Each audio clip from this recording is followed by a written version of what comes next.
and that results in water hammer, poor heat transfer, decrease in production times, carbonic corrosion, or cracked or damaged heat exchangers, valves, and steam and condensate lines. In the valve open position, the internal mechanisms are damaged to such an extent causing the valve orifice to be fully or partially open, resulting in obviously steam loss, boiler demand increase, water hammer, additional boiler fuel usage, and pressurization, slowing down of the condensate system. So both methods have their problems, and they're equally problematic on a steam system. Results in steam trap failure: we have process problems with frequent downtime, pressure surges, slow startup, distribution problems with steam loss, water hammer or poor steam quality, maintenance problems: there's fewer people doing more work, no spares available, or increased gasket failure. Financial losses: high energy costs, high cost of steam trap replacement parts, and then environmental impact, unnecessarily high CO2 emissions. And then on average, through steam trap testing, an average of 20% of all the steam trap population on a plant has failed. So that's with a normal plant. If there's no steam trap maintenance being done at all, that can extend up to 40% steam trap population failure. All right, so steam trap leaks are some of the most wasteful and expensive issues on a steam plant. Leaking steam traps can increase operating expenses by as much as 30% on the steam system, and one steam trap leak can cost up to $8,000 per year, where a replacement cost is a couple of $100. So what are Venturi steam traps? It's a new technology. They've got no moving parts. They're more efficient than new conventional steam traps. You're able to do inline maintenance. That is, if you need to clean the top or bottom strainers, they're accessible from while it's still in line. And there's easy access to the Venturi nozzle and both strainers. So a Venturi steam trap works by using flash steam. As the condensate is formed and is pushed through the Venturi nozzle, a percentage of that condensate flashes into steam. That flash steam creates a back pressure on the mouth of the Venturi, and at that point, the condensate is able to force through, being more dense. The less dense steam is restricted through the back pressure. So, as that occurs, the Venturi nozzle, the flash steam, the high pressure zone at the nozzle moves up and down from the nozzle. So, if the steam load increases, that flash steam area moves further away from the mouth of the Venturi, allowing more condensate through. And as the load diminishes, that flash steam zone, high pressure zone, moves closer to the mouth of the orifice, allowing less condensate through, and thereby restricting steam and able to work on varying loads. There's a big difference between Venturi steam traps and orifice steam traps. An orifice steam trap is just simply a plate or a plate with an orifice hole drilled into it. Normally they're quite thin. The problem with an orifice trap is it's exposed to wire draw, which can open and increase the size of the orifice, which will result in leaking. Also, an orifice trap is only able to handle fixed loads, not varying loads, where a Venturi trap is able to handle varying loads. Let's just see it. Yeah, we've gone through that. All right. So one of the most important parts of a Venturi steam trap is the sizing of the nozzle, the Venturi nozzle that needs to go into the trap. This is an example of a sizing sheet. We would need the information for a drip leg on a steam line. This is a midline steam line drip leg. The important information we need to know the diameter of the steam pipe, the steam pressure. Is it insulated? Yes or no, because that has a big factor on condensate loads. And then obviously we would need to know if there's back pressure in the condensate return system. With that information, we can adequately size the Venturi nozzle for steam line drip legs. And then moving on to the next one. This is a bit more technical. The shunt tube heat exchanger, or any heat exchanger for that matter, there's quite a bit of information required. But we do size it from two aspects. We size it from one, the steam size of the pipe, the size of the steam pipe going into the heat exchanger, where we would need to know what the size of that pipe is, and also the pressure that's going in, and whether it's controlled by a modulating steam control valve or not. and then the outlet pressures. If we've got that, it's adequate information to size the trap. We like to do a secondary sizing based on actual condensate loads, and for that we would ask for a bit more information if it's known. So what the product is that's been heated, what the flow rate is through the product, if it's a condensate, this constant load, then obviously we would need to know the volume of the product that's been heated, and then the flow rate, the volume, and the pressure that it's at, and what the product is. If that's not known, then we would just use the first principles that we would size it on: steam line pressure and back pressure. Bryan, I got a quick question for you. What happens if the trap isn't sized correctly? Why is it so important that we need to get the sizing correct for the Venturi steam traps? So it's good to know that a Venturi trap must be able to handle a varying load. So a Venturi nozzle supply will handle a minimum to a maximum load without losing steam. But if that information is incorrectly given, or we've done a miscalculation on the sizing, then the Venturi nozzle will be incorrectly sized. If that information given, for example, the pressure range changes or something like that, then we would need the nozzle will be either too big or too small. A nozzle that's too big will leak steam, and if it's too small, it'll back up condensate and you won't reach temperature on the process. So it's quite important to get the correct sizing information up front, get it sized correctly so that when commissioned, it's running correctly. All right, just a quick difference between mechanical or conventional steam traps and Venturi steam traps. Conventional steam traps have moving parts which fail, where there's no moving parts in a Venturi steam trap. There's spare parts required for a conventional steam trap, no spare parts required on a Venturi trap. It does have two inbuilt strainers. Generally, those aren't moving parts, they aren't wearing parts, so we wouldn't consider that as a spare part to be replaced. There is a 20-year guarantee covering the steam traps themselves. A conventional steam trap has poor resistance to water hammer and wear, whereas the Venturi trap has an exceptionally good resistance to wear and water hammer. Conventional steam traps generally come with a 1-year warranty or guarantee. A Venturi trap is 20 years.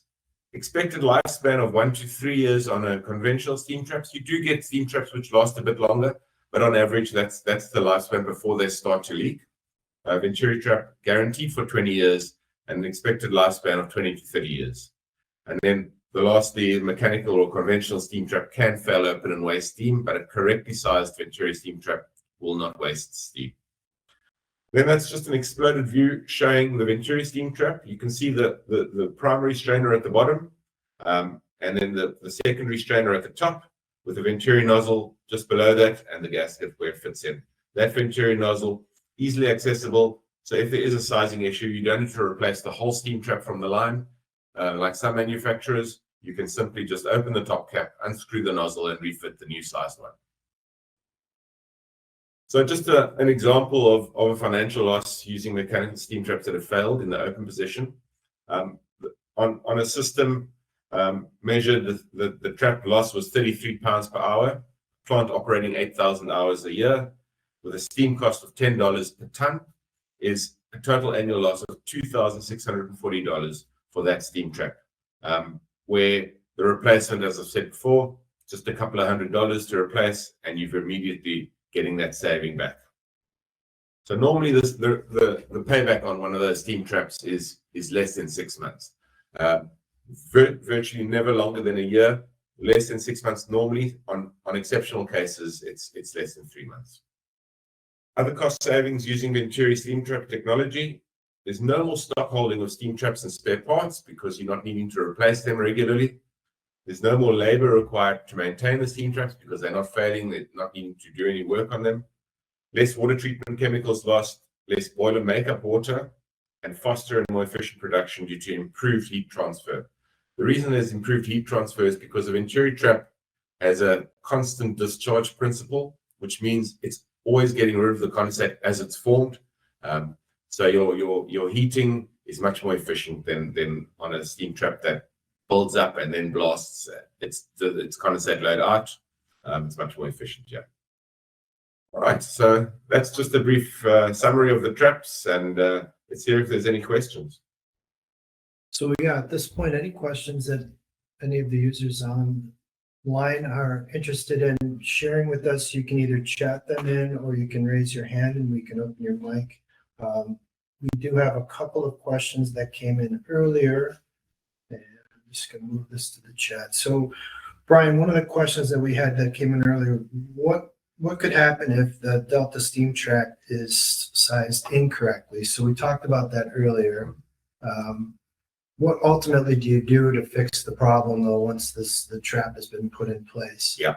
So it's important if the trap's been sized incorrectly. So if the Venturi nozzle is too small, as I mentioned earlier, you'll have condensate backing up. Simple way to check that is the trap cold?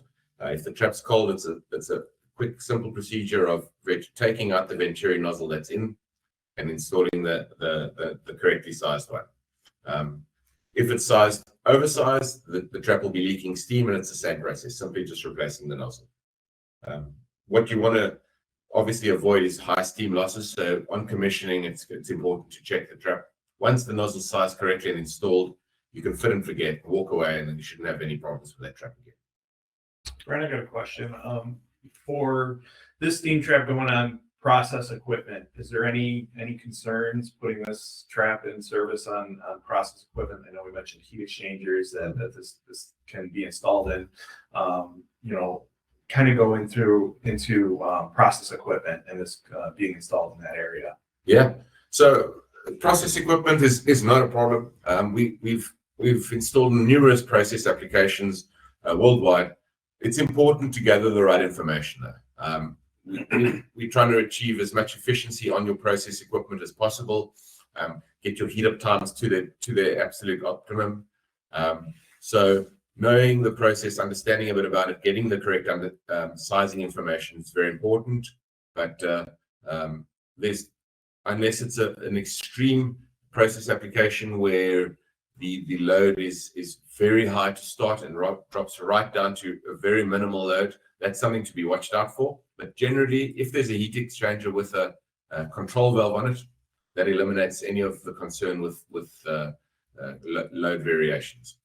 What kind of results have you gotten when you're comparing the Delta Venturi Steam Trap when you're putting it on a process piece of equipment versus your mechanical conventional steam traps? What type of results have you seen from that? Yeah, so we often go to a customer and we say, give us your problematic applications. Let's have a look and see if we can solve any solutions on the heat exchangers or the process applications that are really giving you problems.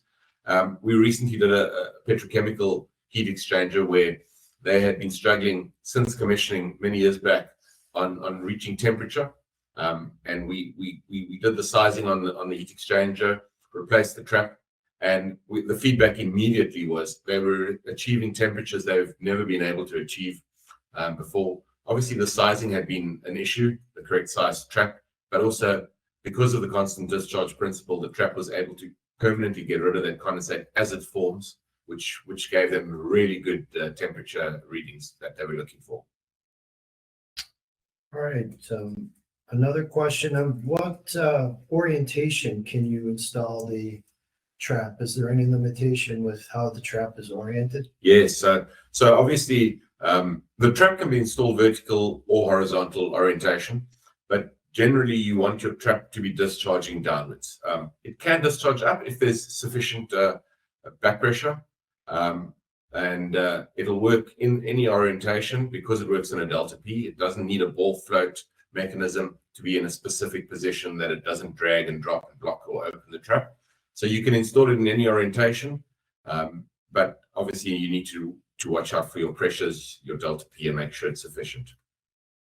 All right, and then just so everyone understands, you do have the ability to raise your hand. It's right next to your name in the attendee list. So feel free, just click the button and then we can open up the mic and you can ask another question if you'd like. Greg, I'm going to put you on the spot. Okay. So something that we've been talking about here quite a bit is the potential that there's a steam trap, a way to subsidize your replacements. Little info on what you know so far about that? Yeah, absolutely. So there's within the locality of your facility, there's rebate programs through your utility. So there's rebate programs on not only the steam traps but also on conducting a survey at your facility. So there's utility rebate programs, but also grant programs that you can take advantage of whenever you're doing steam trap replacements at your facilities, and that's something that we can go into a little bit more deeper of a conversation for when we get together and meet. So one of the things we're learning is each of the utilities does have a program, and if you're not familiar, feel free to reach out to us. We're learning more and more about what's offered and what the value it is, But it's surprising that you can actually see as much as 80% of a trap's cost to be subsidized by some of the money that's out there through these programs. So just keep that in mind. Bryan, I got a question for you. When you're looking at testing steam traps in a facility, what is the process of doing a steam testing, steam surveys? And when Delta traps once they're installed, is it something that you would need to do moving forward in your facility, testing Delta traps moving forward? Yeah. So what's important is doing a steam trap survey on a facility is getting the access to all the information. A steam trap survey we do with ultrasonic testing equipment, testing the traps, getting a feel for the population, getting the right information. The results given are very useful with steam loss figures, calculations of how much the steam trap is losing in pounds per hour, what it's costing. If we know the steam cost, what the steam trap is costing those losses. And then we take those losses and we can tell you this is going to be your replacement costs. And with your replacement costs, give you a payback. So that's initially on a plant with conventional steam traps to do those tests. Following up from that, once you've installed the Delta trap, we do recommend that you, from time to time, do monitor your traps, but there's no specialized testing required. On a Delta trap, if the trap's installed and commissioned, the guarantees for 20 years that it won't leak steam, so that there's no worry of oversize, of traps being enlarged and leaking steam.